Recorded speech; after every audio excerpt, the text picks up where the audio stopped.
నాకు మన సర్కారు మీద భగభగం ఎందుకు మండుతుంది అని చెప్పి మనం మాట్లాడితే, మొన్న బంగ్లాదేశ్కి 6 కోట్లు 60,000 కోట్లు ఫండ్ ఇచ్చినాం మనం.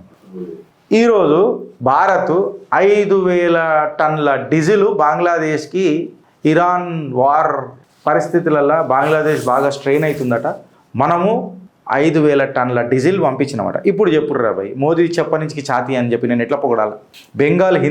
బంగ్లాదేశ్లో హిందువులు చచ్చిపోతున్నారని చెప్పి మనమే బాధపడుతున్నాం. మిమ్మల్ని ఊచకోత కోస్తామని చెప్పి నా కొడుకులు చెప్తా ఉన్నారు. నా కొడుకులు ఏమని మాట్లాడుతున్నారు?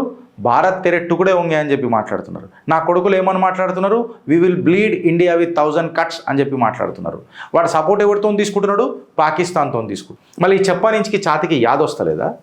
మనం రిలేషన్స్ ఎప్పుడు కూట్నీతి ఉండొచ్చురా భయ్. మీ కూట్నీతి ఉంటే నా ధర్మనీతి నాకుంటుంది.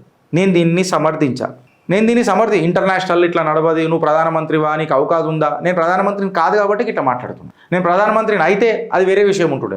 నేను ప్రధానమంత్రిని కాదు కదా, నాకు అవకాశం లేదు కదా, సో నేను మాట్లాడుతాను. నా నీతి లేదు, నా తప్పు ఉంటే నీకు క్షమాపణ అడుగుతాను. బట్ ఇవాళ నేను ధర్మబద్ధంగానే మాట్లాడతాను. అక్కడ నా బంగ్లాదేశీ హిందువులకు న్యాయం జరుగుతలేదు, నువ్వు వాడికి ఎందుకు న్యాయం చేస్తున్నావు అని చెప్పి నేను మోదీని అడిగితే మోదీ ఏమైనా మాట్లాడతాడా? సో అప్పకి చెప్పనించికి ఛాతీ ఆజ్ క్యా ఒప్పికలుగా కరిగిపోతుందా? 60,000 కోట్లు మొన్న ఇస్తేవి ఆడు సస్తే చావాను కదా, కరెంట్ లేక అది లేక సస్తే చావాను కదా నా కొడుకులు. ఇప్పుడు నువ్వు 5,000 టన్నుల డీజిల్ దానికి ఇచ్చినావు అనుకో, ఆడి తీసుకొని హిందువుల మీద ప్రతాపం చూపుతూనే ఉన్నాడు కదా నా కొడుకు.